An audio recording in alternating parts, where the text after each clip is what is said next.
नमस्कार और स्वागत है आपका अपने YouTube channel study with news में। और जैसा कि आप देख रहे हैं, आज जो हमारा चैप्टर है वो है कुषाणों के बारे में। और आप जानते हैं कि ये मध्य एशिया से आते हैं। हमने क्रम को भी आपको याद करवाया था, ISPK। सबसे पहले आते हैं इंडो ग्रीक, ठीक है।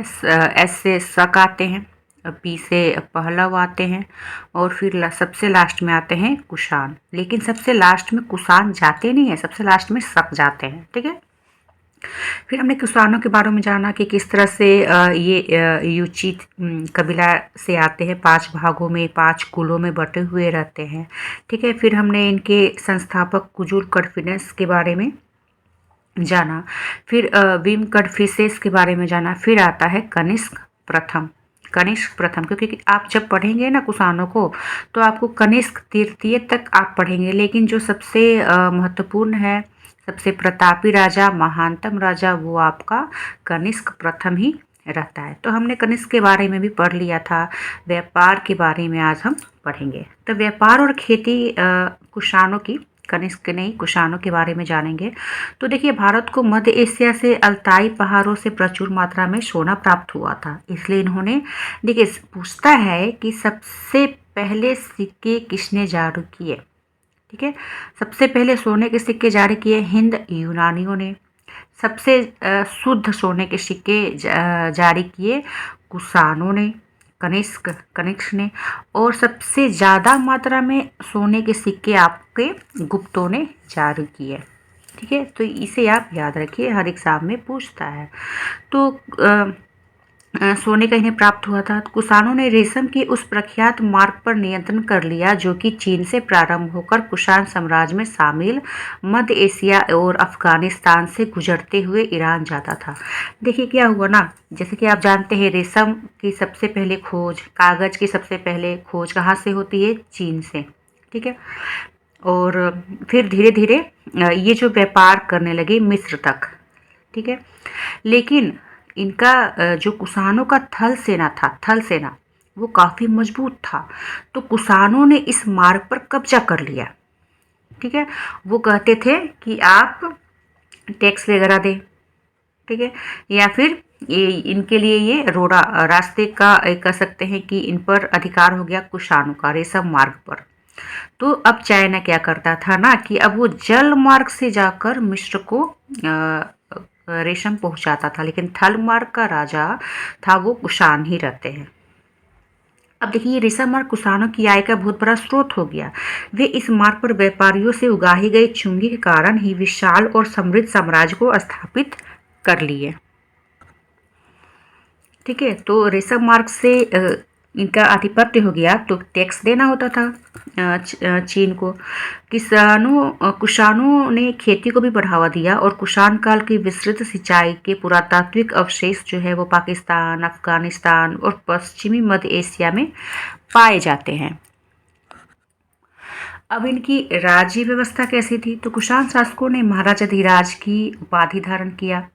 देवता का जो राजा होता है वो देवता का अवतार होता है, इसे इन्होंने बढ़ावा दिया। कुषाण शासक देवपुत्र कहलाते थे, स्वर्ग का पुत्र शासक को कहा गया, ठीक है। तो ये इनकी राज व्यवस्था थी, मतलब राजा को काफ़ी ऊंचा स्थान इन्होंने रखा था। अब इनकी धार्मिक नीति क्या थी? तो यूनानी राजदूत हेलियोडोरस ने मध्य प्रदेश में स्थित विदिशा, वर्तमान में भी विदिशा है, जिले का मुख्यालय जो है, वहाँ पर ईसा पूर्व लगभग दूसरी सदी के मध्य में वासुदेव की आराधना के लिए एक स्तंभ बनवाया, ठीक है। मैंने आपको पढ़ाया था। तो वासुदेव से विष्णु का बोध होता है, ठीक है। तो यूनानी शासक मिनांडर बोध हो गया, और बोधाचार्य नागसेन उर्फ नागार्जुन के साथ उनका एक प्रश्नोत्तर जो है बौद्धिक इतिहास का एक प्रमुख स्रोत भी है, ठीक है। कुषाण शासक जो थे वो शिव और बुद्ध दोनों के ही उपासक रहते हैं। तो इनकी ये धार्मिक विकास हो गया। फिर बौद्ध महायान संप्रदाय का उद्भव भी इन्हीं के कार्य में हुआ था, मैंने आपको बताया था, ठीक है। आंध्र प्रदेश के जो नागार्जुन कोंडा में मठ क्षेत्रों में अत्यधिक मात्रा में सिक्के मिले हैं, ठीक है। अब वे सोना चांदी का प्रयोग करने लगे, क्योंकि देखिए जो देखिए सबसे पहले तो बौद्ध धर्म था। चतुर्थ संगीति कनिष्क के ही काल में होती है। बौद्ध धर्म 2 भागों में हीनयान महायान दो भागों में कनिष्क के ही समय में बढ़ जाता है। जो हीनयान था ना वो कोई भी चेंजेस नहीं करता है। महायान है वो परिवर्तन को स्वीकार करता है। तो यहाँ पर यही बता रहा है कि तपस्वी की तरह जीवन व्यतीत करने वाले जो भिक्षु थे, भिक्षुनी जो रहते हैं, भिक्षु और भिक्षुनी जो रहते हैं, अब वो क्या करने लगे कि दैनिक जीवन के नियमों में सरलता लाने लगे। वे सोना चांदी का प्रयोग करने लगे, मांस ये खाने लगे, उत्तम कपड़े पहनने लगे। कौन? महायान। ठीक है। बौद्ध धर्म का नया जो स्वरूप था वो महायान कहलाया। बौद्ध धर्म में मूर्ति पूजा भी आरंभ हो गई, पहले नहीं था। मूर्ति पूजा ब्राह्मण समुदाय में भी मनाने लगे और कनिष्क महायान संप्रदाय जो था, भाग जो था, उसका महान संरक्षक हो जाता है। ठीक है। अब इसमें कुछ कलाओं का भी काफ़ी विकास हुआ। किसके काल में? कुषाण के काल में, कनिष्क कह सकते हैं। वो क्या था तो देखते हैं। गांधार कला और मथुरा शैली या फिर मथुरा कला। तो कुषाण साम्राज्य ने, ऐसे मैं इसको डिटेल्स में किसी और वीडियो में भी आपको बता दूंगी। तो कुषाण साम्राज्य ने विभिन्न शैलियों के प्रशिक्षित राजमिस्त्री और अन्य कारीगरों को एकत्र किया।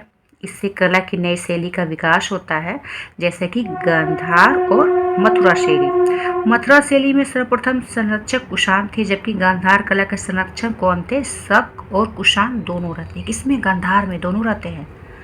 गांधार कला यथार्थवादी था, जबकि मथुरा कला आदर्शवादी रहता है। भारत के पश्चिमोत्तर सीमा पर गांधार कला का मध्य एशिया रोमन शिल्पकारों के साथ संपर्क होता है, जिसके परिणाम स्वरूप मूर्तिकला की नई शैली का उदय होता है, जिसमें बुद्ध की जो प्रतिमा थी ना वो भारत और रोम की मिश्रित शैली में बनाई गई थी।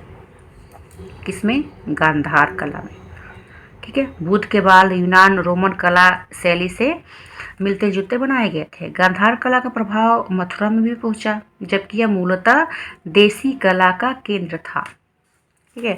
अब देखिए, मथुरा में बुद्ध की अद्भुत प्रतिमाएं बनी है, परंतु इस जगह की जो ख्याति है ना वो कनिष्क की सिरोहीन खड़ी मूर्ति को लेकर है। सिरोहीन। ठीक है। जिसके निचले भाग में कनिष्क का नाम भी लिखा हुआ है। और मूर्ति की मथुरा शैली जो है वो ईस्वी सन की आरंभ सदियों में विकसित हुई और इसकी लाल बलुआ पत्थर की मूर्तियां मथुरा के बाहर भी प्राप्त हुई है।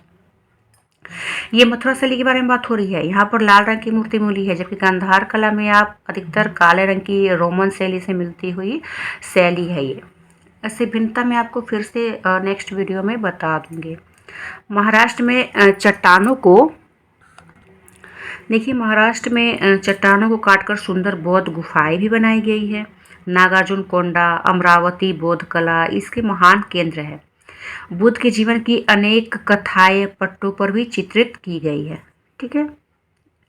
अब देखिए, जैसे कि बौद्ध धर्म से संबंधित सबसे जो पुराना पट्टचित्र गया, सांची और भरहुत में पाए गए हैं। तो ये इनका कला रहता है। देखिए, मतलब आप जो मथुरा शैली है, गांधार कला है, ये सभी कुषाण के समय में ही इसका विकास होता है। ठीक है। तो इसे आप याद रखिएगा। महायान संप्रदाय का भी उद्भव जो होता है वो कुषाण काल में ही या फिर कनिष्क के समय में ही होता है। अब साहित्य और विद्या के बारे में भी हम जान लेते हैं, क्योंकि हमने पढ़ा कि किस तरह से कनिष्क के दरबार में काफ़ी सारे विद्वान रहते हैं। ठीक है। और काव्य शैली का जो पहला नमूना है ना वो रुद्र दामन का काठियावाड़ में जूनागढ़ अभिलेख है, जिसका समय लगभग 150 ईस्वी है। अश्वघोष को कुषाणों का संपोषण प्राप्त था। अश्वघोष इनके दरबार में थे। बुद्ध चरित्र है ना, इनकी जीवनी है। बुद्ध चरित्र पुस्तक का नाम है, मैंने आपसे पूछा भी था। अब देखिए, इसने सौंदरानंद नामक काव्य भी लिखा है, जो संस्कृत काव्य का उत्कृष्ट उदाहरण है। भारतीय नाट्यकला के विकास में भी योगदान दिया है यूनानियों ने। पर्दे का जो प्रचलन है यूनानियों की ही देन है। ठीक है। और काफ़ी सारी पुस्तकों के नाम भी दिए गए हैं। रीति प्रीति कामशास्त्र, ये जो भी विषय है ना ये सभी इन्हीं की देन रहती है। चरक संहिता, भरत मुनि का नाटक एक है। ये देखिए, आई होप आपको दिख रहा है सब। हाँ, तो नाट्य शास्त्र इसी कला में लिखा गया है। दूसरी सदी में पतंजलि ने महाभाष्य की रचना की। नागार्जुन कनिष्क की राजसभा में थे तो नागार्जुन ने प्रज्ञा पारमिता की रचना की। शून्यवाद सापेक्षवाद का प्रतिपादन किया। तो ये इनका साहित्य मतलब आप हर चीज़ में विकास देख सकते हैं कुषाण के समय में। ठीक है, धार्मिक विकास, साहित्य, कला, है ना। अब चलिए विज्ञान और प्रौद्योगिकी को भी जान लेते हैं। तो मौर्योत्तर काल में यूनानियों के संपर्क से खगोल ज्योतिष शास्त्र में प्रगति हुई। ठीक है, मौर्योत्तर काल में संस्कृत ग्रंथों में हमें ग्रह नक्षत्रों के संचार संबंधी अनेक यूनानी शब्द मिलते हैं। यूनानी शब्द हेरोस्कोप संस्कृत के हेरो शास्त्र हो गया, जिसका अर्थ होता है फलित ज्योतिष शास्त्र। यूनानी शब्द भी है द्रक, भारत में द्रम हो गया। यूनानी शासकों ने ब्राह्मी लिपि चलाई और अपने सिक्कों पर अनेक भारतीय मोटिफ मतलब रूपांक चलाए। कुत्ते, मवेशी, मशाला, हाथी दांत की वस्तुएं यूनानी लोग यहाँ से बाहर भेजते थे। चरक संहिता में उन अनगिनत वनस्पतियों के नाम है जिनसे रोगों की चिकित्सा के लिए दवाई बनाई जाती है। रोगों के इलाज में प्राचीन भारतीय वैद्य लोग मुख्यतः पौधों पर ही निर्भर है, जिन्हें संस्कृत में औषधि कहा गया है ना, औषधि कहते हैं ना। और इससे बनी दवा को क्या कहते हैं, औषध। चमड़े के जूते बनाने का प्रचलन भारत में संभवतः इसी काल से आरंभ हुआ है। तो ये भी एक इनकी देन हो गई है ना। भारत में प्रचलित तांबे के कुषाण कालीन सिक्के रोमन सिक्कों की नकल थे। तो इसी कारण भारत में कुषाणों ने जो सोने के सिक्के ढलवाए ना, वो रोमन स्वर्ण मुद्राओं की नकल थी। ठीक है, तो इस काल में शीशे के काम पर विदेशी तकनीक तरीकों का विशेष रूप से प्रभाव पड़ा। और नेक्स्ट हमारा जो पॉइंट है वो है मौर्योत्तर युग। इसमें आप शिल्प, व्यापार और नगर को जानेंगे, जो कि आपका नेक्स्ट वीडियो रहेगा। तब तक के लिए धन्यवाद।